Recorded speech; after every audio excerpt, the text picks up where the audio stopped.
എല്ലാവർക്കും ജുറാസ് കൊമേഴ്സിൻ്റെ പുതിയൊരു വീഡിയോയിലേക്ക് സ്വാഗതം. ഈ വീഡിയോയിൽ നമ്മൾ ഡിസ്കസ് ചെയ്യുന്നത് ബികോം കമ്പ്യൂട്ടർ ആപ്ലിക്കേഷൻ സ്പെഷ്യലൈസേഷനിലെ ഓഫീസ് ഓട്ടോമേഷൻ ടൂൾ സബ്ജക്റ്റിലെ സെക്കൻഡ് മൊഡ്യൂളായ MS എക്സൽ, മൈക്രോസോഫ്റ്റ് എക്സൽ മൊഡ്യൂളാണ്. ഒരുപാട് ക്വസ്റ്റ്യൻസ് ചോദിക്കുന്ന എന്നാൽ പ്രാക്ടിക്കലി എളുപ്പമുള്ളതും തിയറിറ്റിക്കലി എഴുതി ഫലിപ്പിക്കാൻ കുറച്ച് ബുദ്ധിമുട്ടുള്ളതുമായിട്ടുള്ള ഒരു മൊഡ്യൂളാണ് മൈക്രോസോഫ്റ്റ് എക്സലിൻ്റെ ഈ ഒരു മൊഡ്യൂൾ. ഈ ഒരു PDF വെച്ചുകൊണ്ട് നമുക്ക് ഏറ്റവും സിമ്പിളായിട്ട് പഠിക്കാം. കഴിഞ്ഞ ഒരുപാട് വർഷങ്ങളിലായിട്ട് essay ഉൾപ്പെടെയുള്ള ക്വസ്റ്റ്യൻസ് ഈ ഒരു മൊഡ്യൂളിൽ നിന്ന് ചോദിച്ചിട്ടുണ്ട്. ഈ ഒരു മൊഡ്യൂളിലെ എല്ലാ ഇമ്പോർട്ടൻറ്റ് മാറ്റേഴ്സും നമ്മൾ ഈ ഒരു വീഡിയോയിൽ ഉൾപ്പെടുത്തിയിട്ടുണ്ട്. ഈ വീഡിയോയിൽ പറഞ്ഞിട്ടുള്ള കുറച്ച് ലെങ്ത് ഉള്ള വീഡിയോ ആയിരിക്കും. ഈ വീഡിയോയിൽ പറഞ്ഞിട്ടുള്ള മുഴുവൻ കാര്യങ്ങളും നിങ്ങൾ കൃത്യമായിട്ട് പഠിച്ചു കഴിഞ്ഞാൽ നമുക്ക് നല്ല രീതിയിൽ എക്സാം എഴുതാൻ സാധിക്കും. അതോടൊപ്പം തന്നെ ഇന്നത്തെ ഓഡിറ്റിങ്ങിൻ്റെ എക്സാം എങ്ങനെ ഉണ്ടായിരുന്നു എന്നുള്ള കാര്യം നിങ്ങൾ കമൻറ്റ് ചെയ്യുക. നമ്മുടെ നോട്ട്സ് PDF നോട്ട്സും അതുപോലെ തന്നെ ഇന്നലെ 2 മാർക്കിൻ്റെ വീഡിയോ ഒക്കെ ചെയ്തിട്ടുണ്ടായിരുന്നു. അതേപോലെ തന്നെ essay ക്വസ്റ്റ്യൻ എല്ലാ വീഡിയോസും നമ്മൾ ചെയ്തിട്ടുണ്ട്. അതിനെക്കുറിച്ച് നിങ്ങൾക്ക് യൂസ്ഫുൾ ആയിട്ടുണ്ടോ അല്ലെങ്കിൽ ബെറ്റർ ആക്കണോ എന്നുള്ള കാര്യം കൂടെ അതുപോലെ ട്രിക്ക് ഉപയോഗിച്ചുകൊണ്ട് ഷോർട്ട് ആയിട്ട് പറഞ്ഞു തന്ന് നിങ്ങൾക്ക് പരീക്ഷയ്ക്ക് അത് എഴുതാൻ സാധിച്ചിട്ടുണ്ടോ എന്നുള്ള കാര്യമൊക്കെ നിങ്ങളൊന്ന് കമൻറ്റ് ബോക്സിലൂടെ അറിയിക്കുക. അങ്ങനെയാണെങ്കിൽ നമുക്ക് വീണ്ടും ആ രീതിയിൽ വീഡിയോസ് ചെയ്യാൻ പറ്റും. അല്ലെങ്കിൽ എന്തെങ്കിലും ഇമ്പ്രൂവ്മെൻറ്റ്സ് ആവശ്യമാണെങ്കിൽ അത് നമുക്ക് ചെയ്യാൻ പറ്റും. അതുകൊണ്ട് തന്നെ നിങ്ങളുടെ വാല്യുബിൾ ആയിട്ടുള്ള കമൻറ്റ്സ് നിങ്ങൾ കമൻറ്റ് ബോക്സിൽ പോസ്റ്റ് ചെയ്യുക. എനിക്കറിയാം ഏറ്റവും കൂടുതൽ വരാൻ പോകുന്ന ഒരു കമൻറ്റ് ഓഫീസ് ഓട്ടോമേഷൻ്റെ നോട്ട് തരുമെന്ന് ചോദിച്ചിട്ടായിരിക്കും. നമ്മൾ നോട്ട് ഷെയർ ചെയ്യുന്നുണ്ട്. അപ്പോൾ നിങ്ങളുടെ നല്ല രീതിയിലുള്ള പോസിറ്റീവായിട്ടുള്ള അതുപോലെ തന്നെ എന്തെങ്കിലും ഇമ്പ്രൂവ്മെൻറ്റിനുള്ള കമൻറ്റ്സ് നിങ്ങൾ കമൻറ്റ് ചെയ്യുക. ഓക്കെ, ആദ്യം തന്നെ മൈക്രോസോഫ്റ്റ് എക്സൽ എന്താണെന്ന് നമ്മളൊരു മീനിങ് പഠിച്ചു വെക്കണം. എക്സൽ ഒരു സ്പ്രെഡ്ഷീറ്റ് ആപ്ലിക്കേഷനാണ്. അപ്പോൾ Microsoft Excel is a spreadsheet application used to process business and financial transactions of various kinds. ബിസിനസ്സിൽ അവിടെ നടക്കുന്ന ബിസിനസ് ട്രാൻസാക്ഷൻസും ഫിനാൻഷ്യൽ ട്രാൻസാക്ഷൻസും റെക്കോർഡ് ചെയ്യാനും പ്രോസസ്സ് ചെയ്യാനുമുള്ള ഒരു സ്പ്രെഡ്ഷീറ്റ് ആപ്ലിക്കേഷനെയാണ് മൈക്രോസോഫ്റ്റ് എക്സൽ എന്ന് പറയുന്നത്.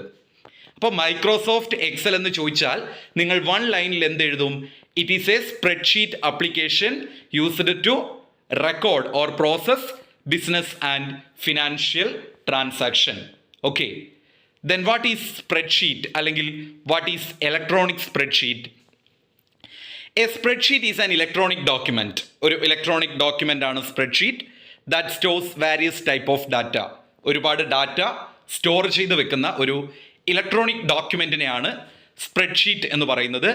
കുറച്ചുകൂടെ സിമ്പിളായിട്ട് പറയുകയാണെങ്കിൽ നിങ്ങൾ ആ സ്ക്രീൻ ഓർക്കുക. ഒരുപാട് റോസും കോളംസും കാണുന്ന ആ ഒരു സ്ക്രീനില്ലേ, കമ്പ്യൂട്ടർ സ്ക്രീൻ, അത് ഓർത്ത് വെക്കുക. എന്താണ് സ്പ്രെഡ്ഷീറ്റ് നിങ്ങൾ കാണുന്നത്? It is a large sheet of paper with columns and rows which is used to record business transactions. ബിസിനസ്സിൻ്റെ ട്രാൻസാക്ഷൻസ് റെക്കോർഡ് ചെയ്യാൻ വേണ്ടിയിട്ട് ഒരു വലിയ ലാർജ് ഷീറ്റിൽ റോസും കോളംസുമുള്ള ആ ഒരു ലാർജ് ഷീറ്റിനെയാണ് ഇലക്ട്രോണിക് സ്പ്രെഡ്ഷീറ്റ് എന്ന് പറയുന്നത്. അപ്പോൾ മൈക്രോസോഫ്റ്റ് എക്സലിൻ്റെ സ്പ്രെഡ്ഷീറ്റിൻ്റെയും മീനിങ് വേണം, ഏതെങ്കിലും ഒന്ന് ചോദിച്ച് കാണാറുണ്ട്. അപ്പോൾ എക്സൽ എന്ന് പറഞ്ഞാൽ അതൊരു സ്പ്രെഡ്ഷീറ്റ് ആപ്ലിക്കേഷനാണ്. എന്തിനു വേണ്ടിയിട്ട്? ബിസിനസ് ട്രാൻസാക്ഷൻസ് റെക്കോർഡ് ചെയ്യാൻ. അപ്പോൾ ഇലക്ട്രോണിക് സ്പ്രെഡ്ഷീറ്റ് എന്താണ്? അതൊരു ഡോക്യുമെൻ്റ് ആണ്, ഒരു ലാർജ് ഷീറ്റ് ഓഫ് പേപ്പറാണ്. അതിൽ റോസും കോളംസും ഉണ്ടായിരിക്കും. എന്തിനു വേണ്ടിയിട്ട്? Record business transaction. അപ്പോൾ വാട്ട് ഈസ് സ്പ്രെഡ്ഷീറ്റ് എന്ന് ചോദിച്ചാൽ ഒറ്റ ലൈനിൽ നിങ്ങൾ ഇങ്ങനെ എഴുതിക്കോളൂ. It is a large sheet of paper with columns and rows used to record business transaction. ഇനി സ്പ്രെഡ്ഷീറ്റിൻ്റെ ഫീച്ചർ, ബെനഫിറ്റ്, അഡ്വാൻറ്റേജ്, യൂസേഴ്സ്, അങ്ങനെയുള്ള പർപ്പസ്, സ്കോപ്പ്, ഇങ്ങനെയുള്ള എന്ത് കാര്യം ചോദിച്ചാലും എഴുതാൻ പറ്റുന്ന 10 പോയിന്റ്. ഓക്കെ, സ്പ്രെഡ്ഷീറ്റിൻ്റെ ഫീച്ചർ ആവാം, ഒബ്ജക്റ്റീവോ, ബെനഫിറ്റ്, അഡ്വാൻറ്റേജ്, അല്ലെങ്കിൽ merits, uses, purpose, significance, whatever എന്ത് ചോദിച്ചാലും നിങ്ങൾക്ക് ഈ പോയിന്റ് എഴുതാം. It is useful in business field. Business ഫീൽഡിൽ ഇത് യൂസ്ഫുൾ ആണ്. It is useful in financial analysis. Financial അനാലിസിസിന് ഇത് യൂസ്ഫുൾ ആണ്. ഫിനാൻഷ്യൽ ഫോർകാസ്റ്റിങ്ങിന് യൂസ്ഫുൾ ആണ്. ഇൻവെൻട്രി കൺട്രോളിന് യൂസ്ഫുൾ ആണ്. നോൺ ബിസിനസ് പ്രോബ്ലംസ് സോൾവ് ചെയ്യാൻ യൂസ്ഫുൾ ആണ്. ഇതിന് സ്പീഡ് കൂടുതലാണ്, ആക്യുറസി കൂടുതലാണ്, എളുപ്പത്തിൽ ഡിസിഷൻ മേക്കിംഗ് നടത്താൻ സാധിക്കും, ചാർട്ടും ഗ്രാഫും ക്രിയേറ്റ് ചെയ്യാൻ സാധിക്കും, റിലേറ്റീവ് സെൽ റെഫറൻസസ് ഉപയോഗിക്കാൻ സാധിക്കും. ഇതൊക്കെ തന്നെയാണ് ഇലക്ട്രോണിക് സ്പ്രെഡ്ഷീറ്റിൻ്റെ യൂസസ്. ബിസിനസ് ഫീൽഡിൽ ഉപയോഗിക്കുന്നു, ഫിനാൻഷ്യൽ അനാലിസിസിനും ഫിനാൻഷ്യൽ പ്ലാനിങ്ങും ഞാൻ ഇതിൽ കൊടുത്തിട്ടില്ല, പക്ഷേ നിങ്ങൾക്ക് എഴുതാം. ഫിനാൻഷ്യൽ 3 പോയിന്റ് നിങ്ങളിങ്ങനെ പഠിച്ചോളൂ. ഫിനാൻഷ്യൽ അനാലിസിസിനും ഫിനാൻഷ്യൽ പ്ലാനിങ്ങിനും ഫിനാൻഷ്യൽ ഫോർകാസ്റ്റിങ്ങിനും യൂസ്ഫുൾ ആണ്. ബിസിനസ്സിൽ യൂസ്ഫുൾ ആണ്, നോൺ ബിസിനസ്സിന് യൂസ്ഫുൾ ആണ്. അതുപോലെ സെയിൽസിൽ യൂസ്ഫുൾ ആണ്, ഇൻവെൻട്രി കൺട്രോളിന് യൂസ്ഫുൾ ആണ്. അതുപോലെ സ്പീഡും ആക്യുറസിയും, better decision making, chart create ചെയ്യാം, ഗ്രാഫ് ക്രിയേറ്റ് ചെയ്യാം. ഓക്കെ, പോയിന്റ്സ് ആയി. അടുത്തതാണ് എസ് എ ഒക്കെ ചോദിക്കാൻ സാധ്യതയുള്ള ക്വസ്റ്റ്യൻ ആണ്. What are the application of spreadsheet അല്ലെങ്കിൽ സ്കോപ്പ് ഓഫ് സ്പ്രെഡ്ഷീറ്റ്?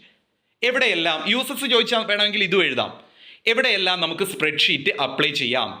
ഫിനാൻസിൽ അപ്ലൈ ചെയ്യാം, ഇൻവെൻട്രിയിൽ അപ്ലൈ ചെയ്യാം, ഫിനാൻഷ്യൽ അനാലിസിസിൽ അപ്ലൈ ചെയ്യാം, സെയിൽസ് സമ്മറൈസ് ചെയ്യാൻ അപ്ലൈ ചെയ്യാം, എംപ്ലോയീസിൻ്റെ വേജും സാലറീസും കാൽക്കുലേറ്റ് ചെയ്യാൻ പറ്റും, ഗെയിംസുമായിട്ട് ബന്ധപ്പെട്ട കാര്യങ്ങൾ നമുക്ക് റെക്കോർഡ് ചെയ്യാൻ പറ്റും, ലിസ്റ്റ് ക്രിയേറ്റ് ചെയ്യാൻ പറ്റും, ബഡ്ജറ്റിംഗ് ക്രിയേറ്റ് ചെയ്യാൻ പറ്റും, എംപ്ലോയീസിൻ്റെ ഡാറ്റ മെയിൻറ്റെയിൻ ചെയ്യാൻ പറ്റും, കസ്റ്റമർ ഫോർകാസ്റ്റ് നടത്താൻ പറ്റും.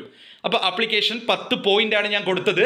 എസ് എയോ ഷോർട്ട് എസ് എയോ ആണെങ്കിൽ ഈ 10 പോയിന്റ് നിങ്ങൾ ഓർത്ത് വെച്ചിട്ട് എക്സാമിന് എന്ത് ചെയ്യണം? എക്സ്പ്ലനേഷൻ കൊടുക്കണം. ആദ്യം 10 പോയിന്റ് എഴുതുക, എന്നിട്ട് എക്സ്പ്ലനേഷൻ കൊടുക്കുക. എളുപ്പമാണ്, അക്കൗണ്ടിങ്ങിൽ ഉപയോഗിക്കും. വേണമെങ്കിൽ നിങ്ങൾ ഹ്യൂമൻ റിസോഴ്സ് മാനേജ്മെന്റ് എന്നൊക്കെ ഉപയോഗിച്ചോളൂ. അങ്ങനെയുള്ള പോയിന്റ്സ് ഒക്കെ എഴുതി വെച്ചോ. 10 പോയിന്റ് ഓർമ്മയുണ്ടല്ലോ, സ്ക്രീനിൽ കാണുന്നുണ്ട്. Finance, inventory, financial analysis, sales summarise ചെയ്യുക, അങ്ങനെയുള്ള പോയിന്റ്സ്. അടുത്തത് 2 മാർക്കിന് ചോദിക്കാൻ സാധ്യതയുള്ള ഒരു ക്വസ്റ്റ്യൻ ആണ്. How to start MS Excel? എങ്ങനെയാണ് മൈക്രോസോഫ്റ്റ് എക്സൽ സ്റ്റാർട്ട് ചെയ്യുക? അപ്പോൾ how to start MS Excel എന്ന് ചോദിച്ചാൽ അതിൻ്റെ സ്റ്റെപ്പാണ് എഴുതേണ്ടത്. Click start. സ്റ്റാർട്ടിൽ ക്ലിക്ക് ചെയ്ത് ഒരു ഏരോ മാർക്ക് ഇട്ടിട്ട് ഓൾ പ്രോഗ്രാംസിലേക്ക് പോവുക. ഓൾ പ്രോഗ്രാംസിൽ മൈക്രോസോഫ്റ്റ് ഓഫീസ് സെലക്ട് ചെയ്യുക. എന്നിട്ട് അതിൽ നിന്ന് Microsoft Excel, Microsoft office select ചെയ്താൽ അതിൽ പവർ പോയിന്റ് വരും, അതുപോലെ തന്നെ വേർഡ് വരും, എക്സൽ വരും. അതിൽ നമ്മൾ എന്ത് സെർച്ച് ചെയ്യുക? എക്സൽ സെർച്ച് ചെയ്യുക, എന്നിട്ട് അത് ക്ലിക്ക് ചെയ്യുക. അപ്പം നമുക്ക് എന്ത് ഓപ്പൺ ആയിട്ട് വരും? മൈക്രോസോഫ്റ്റ് എക്സലിൻ്റെ ആ ഒരു സ്പ്രെഡ്ഷീറ്റ് ഓപ്പൺ ആയിട്ട് വരും. അപ്പോൾ സ്റ്റാർട്ടിൽ നിങ്ങൾ ക്ലിക്ക് സ്റ്റാർട്ട് അങ്ങനെ ഒന്നും ഓർക്കണ്ട. എങ്ങനെയാണ് MS Excel സ്റ്റാർട്ട് ചെയ്യുക? Start arrow mark, all programs arrow mark, Microsoft Excel office, എന്നിട്ട് ഒരു ഏരോ മാർക്ക് ഇട്ടിട്ട് മൈക്രോസോഫ്റ്റ് എക്സൽ എന്ന് എഴുതിയാലും ആൻസർ കറക്റ്റ് ആണ്. അങ്ങനെ പഠിച്ചോളൂ കേട്ടോ. ഇതിൽ തന്ന പോലെ എഴുതണമെന്നില്ല. സ്റ്റാർട്ട് ഒരു ഏരോ മാർക്ക് ഇട്ടിട്ട് ഓൾ പ്രോഗ്രാംസ്, വീണ്ടും ഒരു ഏരോ ഇട്ടിട്ടോ മൈക്രോസോഫ്റ്റ് ഓഫീസ്, എന്നിട്ട് ഒരു ഏരോ ഇട്ടിട്ട് മൈക്രോസോഫ്റ്റ് എക്സൽ മതി. അടുത്തതാണ് ribbon in Microsoft Excel. Ribbon S ചോദിക്കും. മൈക്രോസോഫ്റ്റ് എക്സലിൻ്റെതായിരിക്കില്ല, വേർഡിൻ്റെതായിരിക്കും. വേർഡിലാണ് റിബൺ കൂടുതൽ പ്രാധാന്യം. അപ്പോൾ അതിൻ്റെ ക്ലാസ് വേണമെങ്കിൽ നിങ്ങൾ പറഞ്ഞാൽ മതി. The Excel ribbon refers to tab on the top of the Excel. എക്സലിൻ്റെ ആ സ്ക്രീനിൽ ടോപ്പിൽ കാണുന്ന ടാബാണ് ഇത് ribbon. This is used to navigate and locate the command when using Excel. നമ്മൾ എക്സൽ എന്തെങ്കിലും ആവശ്യത്തിന് വേണ്ടിയിട്ട് എക്സൽ യൂസ് ചെയ്യുന്ന സമയത്ത് നമുക്ക് കമാൻഡ്സ് കൊടുക്കാൻ വേണ്ടിയിട്ടുള്ള ഒരു ടാബിനെയാണ് റിബൺ എന്ന് പറയുന്നത്. റിബണിൽ നമുക്ക് ഫയലും ഹോമും ഇൻസേർട്ടും പേജ് ലേഔട്ടും ഫോർമുലാസും ഡാറ്റ റിവ്യൂ വ്യൂ, ഇത്രയും കാര്യങ്ങളാണ് മൈക്രോസോഫ്റ്റ് എക്സലിലെ റിബണിൽ കാണുക. അടുത്തതൊരു ഷുവർ ക്വസ്റ്റ്യൻ ആണ്. What is workbook? A file in a Microsoft Excel is called workbook. ആ ഒരൊറ്റ സെൻറ്റൻസ് മതി, 2 മാർക്ക് നിങ്ങൾക്ക് കിട്ടും. മൈക്രോസോഫ്റ്റ് എക്സലിലെ ഫയലിനെയാണ്, നമ്മൾ ആ ഒരു സ്ക്രീനിൽ കാണുന്ന ഫയലിനെയാണ് എന്ത് പറയുന്നത്? Workbook. അപ്പോൾ വർക്ക് ബുക്ക് എന്ന് പറഞ്ഞാൽ ഒരു ഫയലാണെന്ന് ഓർത്ത് വെക്കുക. A file in a Microsoft Excel is called workbook. It is a collection of worksheet. വർക്ക് ഷീറ്റിൻ്റെ ഒരു കളക്ഷനാണ് workbook, used in a single file. Okay, അപ്പോൾ a file in a Microsoft Excel is called workbook. It is a collection of worksheet used in a single file. ഇനി എന്താണ് worksheet? It is a table or collection of cells to keep and manipulate data. Data keep ചെയ്യാനും edit ചെയ്യാനും ഒക്കെ ഉപയോഗിക്കുന്ന ഒരു ടേബിളിനെയാണ് എന്ത് പറയുന്നത്? Work sheet എന്ന് പറയുന്നത്. അപ്പോൾ വർക്ക് ബുക്ക് ഒരു ഫയലാണ്, വർക്ക് ഷീറ്റോ ഒരു ടേബിളാണ്. അപ്പോൾ WF എന്ന് പറഞ്ഞാൽ വർക്ക് ബുക്കാണ്, WT എന്ന് പറഞ്ഞാൽ വർക്ക് ഷീറ്റാണ്. അടുത്തത് സെൽ എന്താണ്? Cell is an intersection of rows and columns in which text or numbers are entered. നമ്മൾ നമ്പേഴ്സോ അല്ലെങ്കിൽ ടെക്സ്റ്റോ എൻ്റർ ചെയ്യുന്ന ആ റോയും കോളവും ഇൻ്റർസെക്റ്റ് ചെയ്യുന്ന ആ ഒരു ഏരിയനെയാണെന്ന് പറയുന്നത് സെൽ എന്ന് പറയുന്നത്. അപ്പോൾ അതൊക്കെ ഞാൻ എങ്ങനെയാണ് മലയാളത്തിൽ പറയേണ്ടതെന്ന് എനിക്ക് അറിയില്ല. നിങ്ങളതൊക്കെ ആ ഒരു ഇംഗ്ലീഷിൽ തന്നെ പഠിച്ചു വെക്കുക. നിങ്ങൾക്ക് കാര്യം മനസ്സിലായിട്ടുണ്ടാവും. എക്സലിൻ്റെ സ്ക്രീന് നിങ്ങൾ മൈൻഡിൽ ഓർക്കുക. ഇപ്പോൾ സെൽ എന്ന് പറഞ്ഞാൽ റോസും കോളംസും ഇൻ്റർസെക്റ്റ് ചെയ്യുന്നതിനെയാണ് എന്ത് പറയുന്നത്? സെൽ. അപ്പോൾ ഇവിടെ ഓർത്ത് വെക്കേണ്ട എന്താ? റോസും കോളംസും ഇൻ്റർസെക്റ്റ് ചെയ്യുന്നതിനെ സെൽ എന്ന് പറയുന്നു. ഇനി സെൽ അഡ്രസ് എന്താണെന്ന്. A cell address is the column letter and row number location of the cell. അപ്പോൾ നമ്മുടെ ആ ഒരു കോളത്തിൻ്റെ ലെറ്റർ ABCDEFG എന്ന് പറഞ്ഞിട്ട് നമ്മളിങ്ങനെ കാണുന്നില്ലേ, അതേപോലെ തന്നെ നമ്പർ, റോയുടെ നമ്പർ കാണുന്നില്ലേ, 1 2 3 എന്ന് പറഞ്ഞിട്ട് അങ്ങ് എത്ര ഉണ്ടാവും അത്രയും ഉണ്ടാവും. അപ്പോൾ അതിനെയാണ് സെൽ അഡ്രസ് എന്ന് പറയുന്നത്. അതിൽ നമ്മൾ ലൊക്കേറ്റ് ചെയ്തിരിക്കുന്നത് ഒരു ഗ്രൂപ്പ് ഓഫ് സെല്ലിനെയാണെന്ന് പറയുന്നത് റേഞ്ച്. ഒരു വർഷം ചോദിച്ചു കണ്ടിട്ടുണ്ട് മൈക്രോസോഫ്റ്റ് എക്സലിലെ റേഞ്ച് എന്താണെന്ന്. അപ്പോൾ ഒരു ഗ്രൂപ്പ് ഓഫ് സെല്ലിനെ ഈസ് കോൾഡ് റേഞ്ച്. അടുത്തത് ക്രിയേറ്റിംഗ് എ ന്യൂ വർക്ക്ഷീറ്റ്. എങ്ങനെയാണ് പുതിയൊരു വർക്ക്ഷീറ്റ് ക്രിയേറ്റ് ചെയ്യുക? അപ്പോൾ how to create a new worksheet. Home ടാബിൽ പോവുക, സെൽ ഗ്രൂപ്പ് ഓപ്പൺ ചെയ്യുക, അതിൽ നിന്ന് ഇൻസേർട്ട് ഷീറ്റ് ക്ലിക്ക് ചെയ്യുക, എന്നിട്ട് നമ്മളൊരു ബ്ലാങ്ക് ഷീറ്റ് ഓപ്പൺ ചെയ്യുക. ഞാനിതിൽ എഴുതിയ പോലെ തന്നെ എഴുതണം എന്നില്ല കേട്ടോ, നിങ്ങൾക്ക് ഷോർട്ടാക്കി എഴുതാം. ഹോം ടാബിൽ പോവുക, ഞാൻ പറയുന്നത് മാത്രം ഓർത്ത് വെക്കുക. എങ്ങനെയാണ് ഒരു വർക്ക്ഷീറ്റ് ഓപ്പൺ ചെയ്യുക അല്ലെങ്കിൽ ക്രിയേറ്റ് ചെയ്യുക? ഹോം ടാബിൽ പോവുക, എന്നിട്ട് സെൽ ഗ്രൂപ്പ് എടുക്കുക, അതിൽ ഇൻസേർട്ട് ഷീറ്റ് എടുക്കുക, എന്നിട്ടൊരു ബ്ലാങ്ക് ഷീറ്റ് ഓപ്പൺ ചെയ്യുക. ഇനി എങ്ങനെയാണ് ഒരു വർക്ക്ഷീറ്റ് ഡിലീറ്റ് ചെയ്യുക? ഡിലീറ്റ് വർക്ക് ബുക്ക് ഡിലീറ്റ് ചെയ്യണമെങ്കിൽ റൈറ്റ് ക്ലിക്കിൽ ഡിലീറ്റ് ക്ലിക്ക് ചെയ്യുക. ഇനി റോ ഇൻസേർട്ട് ചെയ്യണമെങ്കിൽ എന്താ ചെയ്യുക? മൗസ് പോയിന്റിൽ റോ നമ്പർ കൊടുക്കുക, അതിൽ ഇൻസേർട്ടിൽ ഇൻസേർട്ട് സെല്ലിൽ ഹോം ടാബിൽ ഇൻസേർട്ട് റോ കൊടുക്കുക. കോളം ഇൻസേർട്ട് ചെയ്യണമെങ്കിൽ റോ എന്നുള്ളിടത്തിൽ കോളം ആക്കിയാൽ മതി. റോ ഡിലീറ്റ് ചെയ്യുന്നതും കോളം ഡിലീറ്റ് ചെയ്യുന്നതും പഠിക്കുക. അതുപോലെ ബോൾഡ് ആക്കുകയും ഇറ്റാലിക് ആക്കുകയും അണ്ടർലൈൻ കൊടുക്കുകയും എങ്ങനെയാണ് എന്നുള്ളതൊന്ന് പഠിച്ചു വെക്കുക. ഹോമിൽ ഫോണ്ട് ഗ്രൂപ്പിൽ ക്ലിക്ക് ചെയ്താൽ നമുക്ക് ബോൾഡ് ചെയ്യാം, അല്ലെങ്കിൽ എന്ത് ചെയ്താൽ മതി? Ctrl+B അടിച്ചാൽ മതി. ഓക്കെ, അപ്പോൾ Ctrl+B അടിച്ചാൽ നമുക്ക് എക്സലിൽ എന്ത് ചെയ്യാം? ലെറ്റേഴ്സോ അല്ലെങ്കിൽ ടെക്സ്റ്റോ നമുക്ക് ബോൾഡ് ചെയ്യാൻ സാധിക്കും. അതുപോലെ ഇറ്റാലിക്സ് എന്താണ്? ഹോമിൽ ഫോണ്ട് ഗ്രൂപ്പിൽ ഐ ക്ലിക്ക് ചെയ്താൽ അല്ലെങ്കിൽ Ctrl+I കൊടുത്താലും മതി. അണ്ടർലൈനിൽ ഹോമിൽ ഫോണ്ട് ഗ്രൂപ്പിൽ യു ക്ലിക്ക് ചെയ്യുക, അല്ലെങ്കിൽ എന്ത് ചെയ്താൽ മതി? Ctrl+U കൊടുത്താൽ മതി. പിന്നെ സെല്ല് അലൈൻമെൻറ്റ് ഓപ്ഷൻ ഉണ്ട്, ലെഫ്റ്റ്, സെൻറ്ററിൽ, റൈറ്റ്, അതുപോലെയുള്ള ഓപ്ഷൻസ്.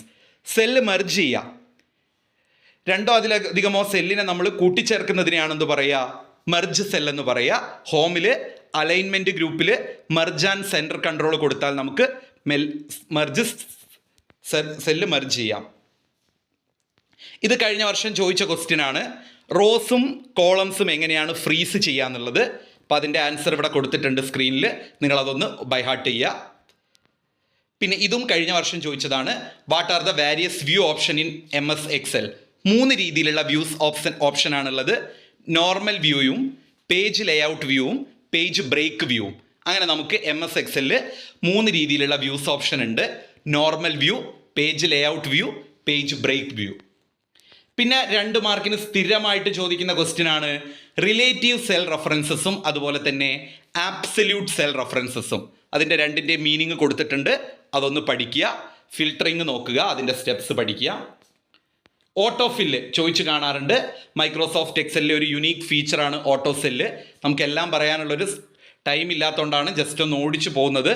ഡീറ്റെയിൽഡ് ആയിട്ടുള്ള ക്ലാസ് വേണമെങ്കിൽ നിങ്ങൾ പഠിച്ചാൽ മതി. 5 മാർക്കിൻ്റെ ഇമ്പോർട്ടൻ്റ് ആയിട്ടുള്ള ഒരു ഏരിയ ആണ് mathematical and statistical functions available in MS Excel.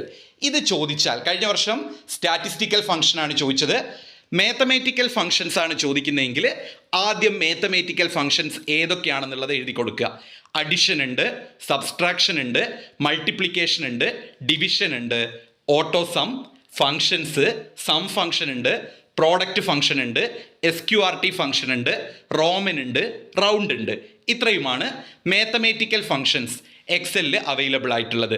ഇതിൻ്റെ പേര് മാത്രം എഴുതി വെച്ചത് കൊണ്ട് കാര്യമില്ല. ഇതിൻ്റെ സിൻറ്റാക്സും കൂടെ എഴുതണം. സിൻറ്റാക്സ് എഴുതിയാൽ മാത്രമേ നിങ്ങൾക്ക് മാർക്ക് കിട്ടുകയുള്ളൂ. അപ്പോൾ ഓരോന്നിൻ്റെയും സിൻറ്റാക്സ് ഞാൻ സ്ക്രീനിൽ കൊടുത്തിട്ടുണ്ട്. ഞാനത് പ്രത്യേകം വായിച്ച് പറഞ്ഞു തരുന്നില്ല. അത് നിങ്ങൾ സ്ക്രീനിൽ കൊടുത്തതൊന്ന് നോട്ട് ചെയ്ത് വെച്ച് പഠിക്കുക. ഓക്കെ, അപ്പോൾ ഏതൊക്കെയാണ് മാത്തമാറ്റിക്കൽ ഫംഗ്ഷൻസ് അവൈലബിൾ ആവുന്നത് എന്നുള്ളത് ഈ കാണിച്ചിട്ടുള്ള സ്ക്രീനിൽ കാണിച്ച 10 ഫംഗ്ഷൻസ് ഉണ്ട്. ബൈ ഹാർട്ട് ചെയ്തോളൂ. എന്നിട്ട് ഓരോന്നിൻ്റെയും സിൻറ്റാക്സ് ഇവിടെ കൊടുത്തിട്ടുണ്ട്. അതിൻ്റെ സിൻറ്റാക്സ് അതേപോലെ ഷോർട്ടായിട്ട് പഠിക്കുക.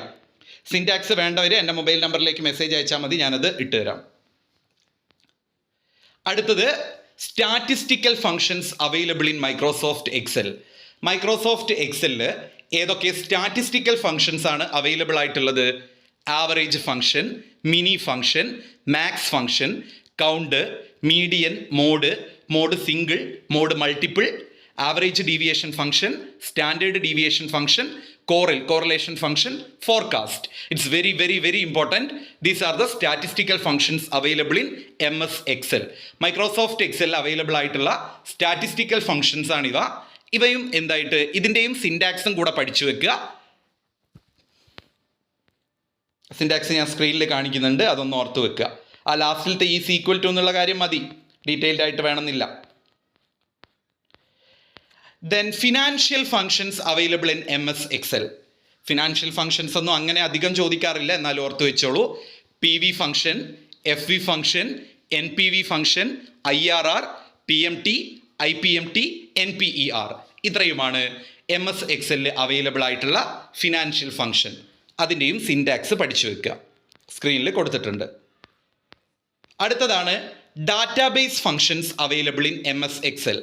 അപ്പം സ്റ്റാറ്റിസ്റ്റിക്കൽ ഫംഗ്ഷൻ ഉണ്ട്, ഫിനാൻഷ്യൽ ഫംഗ്ഷൻ ഉണ്ട്, മാത്തമാറ്റിക്കൽ ഫംഗ്ഷൻ ഉണ്ട്, ഡാറ്റാബേസ് ഫംഗ്ഷനും ഉണ്ട്. Daverage, D count, D max, D min, D sum, ഇത്രയുമാണ് ഡാറ്റാബേസ് ഫംഗ്ഷൻ. അതിൻ്റെയും സിൻറ്റാക്സ് പഠിച്ചു വെക്കുക. അടുത്തത് logical functions available. And, false, if error, not, or, true, ഇത്രയുമാണ് ലോജിക്കൽ ഫംഗ്ഷൻ. ഇതിൽ ഇഫിൻ്റെ ഒക്കെ കഴിഞ്ഞ പ്രാവശ്യം സെപ്പറേറ്റ് 2 മാർക്കിന് അതിൻ്റെ സിൻറ്റാക്സ് ചോദിച്ചിട്ടുണ്ട്. അതിൻ്റെ സിൻറ്റാക്സും കൂടെ പഠിച്ചു വെക്കുക. അടുത്തത് കണ്ടീഷണൽ ഫോർമാറ്റിംഗ് എന്നാണ്. മൈക്രോസോഫ്റ്റ് എക്സലിൻ്റെ ഒരു ഫീച്ചറാണ് കണ്ടീഷണൽ ഫോർമാറ്റിംഗ്. അതുപയോഗിച്ചുകൊണ്ട് നമുക്ക് ഫോർമാറ്റിംഗ് ഓട്ടോമാറ്റിക്കലി അപ്ലൈ ചെയ്യാം. അടുത്തത് എസ് ഒക്കെ ചോദിക്കാൻ പറ്റിയൊരു പോയിന്റാണ് ഗോൾ സീക്ക് അനാലിസിസും അതിൻ്റെ സ്റ്റെപ്പും. മക്കളെ ഇത് നന്നായിട്ട് പഠിച്ചോ. ഗോൾ സീക്കോ അല്ലെങ്കിൽ സെനറിയോ മാനേജ്മെൻറ്റോ അല്ലെങ്കിൽ പിവോട്ട് ടേബിൾ 3 കൊല്ലമായി റിപ്പീറ്റ് ചെയ്ത് എസ് ചോദിക്കുന്നുണ്ട്. ചിലപ്പോൾ ഈ പ്രാവശ്യം ചോദിക്കേണ്ടാവില്ല, 3 കൊല്ലമായിട്ട് ചോദിക്കുന്നുണ്ട്, നമുക്ക് പറയാൻ പറ്റില്ല, എന്നാലും അതും കൂടെ നോക്കുക. അപ്പോൾ ഗോൾ സീക്ക് അനാലിസിസ് എന്ന് പറഞ്ഞു കഴിഞ്ഞാൽ മൈക്രോസോഫ്റ്റ് എക്സലിൻ്റെ ഒരു ഫംഗ്ഷനാണ്. ഇത് എക്സലിൻ്റെ വാട്ട് ഇഫ് അനാലിസിസിൻ്റെ ഒരു ഫംഗ്ഷനാണ്. ഞാൻ ഈ നോട്ടിൽ കൊടുത്ത് ഇപ്പം നിങ്ങൾ സ്ക്രീനിൽ കാണുന്ന ഗോൾ സീക്ക് അനാലിസിസും അതിൻ്റെ സ്റ്റെപ്പും ഇല്ലേ, ഇത് കഴിഞ്ഞ വർഷത്തെ ആൻസർ കീയിലുള്ള ആൻസറാണ്. ഇത് ഇതേപോലെ പഠിച്ചു വെച്ചോ. അതേപോലെ സെനറിയോ മാനേജ്മെൻറ്റും. വീഡിയോയുടെ ലെങ്ത് കൂടി പോകുന്നതുകൊണ്ടാണ് ഞാൻ ഡീറ്റെയിൽഡ് ആയിട്ട് പറയാത്തത്. ഇനി നിങ്ങൾക്ക് വീഡിയോയുടെ ലെങ്ത് കൂടിയാലും കുഴപ്പമില്ല, ഡീറ്റെയിൽഡ് ക്ലാസ് വേണമെങ്കിൽ അതും കമൻറ്റ് ചെയ്താൽ ഞാൻ അങ്ങനെ ചെയ്യാം. നമ്മൾ വെറുതെ വലിയ ലെങ്തി വീഡിയോ ഇട്ടാൽ നിങ്ങൾ ചിലപ്പോൾ കാണുന്നുണ്ടാവില്ല. സെനറിയോ മാനേജ്മെൻറ്റും എസ് ആണ് ചോദിക്കുക. അതിൻ്റെ സ്റ്റെപ്പ് ഇത്രയുമാണ്. അപ്പോൾ നിങ്ങൾക്ക് ഡൗട്ട് വരും, ഇത്ര എഴുതിയാൽ 10 മാർക്ക് കിട്ടുമെന്ന്. ഇതൊരു പ്രാക്ടിക്കൽ പേപ്പറിൻ്റെ തിയറി എഴുതുന്നതാണ്. അതുകൊണ്ട് വലിച്ചു വാരി എഴുതേണ്ട ആവശ്യമില്ല. ഈ സ്റ്റെപ്പും അതിൻ്റെ മീനിങ്ങും മാത്രം എഴുതിയാൽ മതി. അത് 1 പേജാണെങ്കിലും 1/2 പേജാണെങ്കിലും അത്രമാത്രം മതി. വലിച്ചു വാരി എഴുതിയിട്ട് വലിയ കാര്യമില്ല. Then pivot chart, pivot table, അതിൻ്റെ step. It's very very very important. Pivot ടേബിളും അതിൻ്റെ എങ്ങനെയാണ് പിവിയോട്ട് ടേബിൾ ക്രിയേറ്റ് ചെയ്യുക എന്നുള്ളത്. പിന്നെ എക്സലിൽ എങ്ങനെയാണ് ചാർട്ട് ക്രിയേറ്റ് ചെയ്യുക. കോളം ചാർട്ട് ഉണ്ട്, പൈ ചാർട്ട് ഉണ്ട്, ലൈൻ ചാർട്ട് ഉണ്ട്, ബാർ ചാർട്ട് ഉണ്ട്, ഏരിയ ചാർട്ട് ഉണ്ട്, സ്കാറ്റർ ഉണ്ട്. അത് ക്രിയേറ്റ് ചെയ്യുന്ന സ്റ്റെപ്പ് ഇവിടെ കൊടുത്തിട്ടുണ്ട്. പിന്നെ മാക്രോസും നിങ്ങളൊന്ന് നോക്കി വെക്കുക. അതേപോലെ തന്നെ എറേഴ്സ്, എക്സലിൽ സംഭവിക്കുന്ന എറേഴ്സ്. അപ്പോൾ നിങ്ങൾക്ക് ഇതിൽ എന്തെങ്കിലും ഡൗട്ട് ഉണ്ടെങ്കിൽ, കാരണം എനിക്ക് തന്നെ അറിയാം ഞാൻ ഡീറ്റെയിൽഡ് ആയിട്ട് ഇതിൽ പല കാര്യങ്ങളും പറഞ്ഞിട്ടില്ല. അപ്പോൾ ഡൗട്ട് ഉണ്ടെങ്കിൽ നിങ്ങൾ ഈ സ്ക്രീനിൽ കാണുന്ന നമ്പറിലേക്ക് ഒന്ന് മെസ്സേജ് ചെയ്താൽ മതി. നിങ്ങൾക്ക് അതിൻ്റെ ഡൗട്ട് ഞാൻ ക്ലിയർ ചെയ്ത് തരാം. അതേപോലെ ഇതിൻ്റെ സിൻറ്റാക്സ് ഒക്കെ ആയിട്ട് ബന്ധപ്പെട്ട ഡൗട്ട് ഉണ്ടെങ്കിൽ ചോദിച്ചോളൂ. താങ്ക്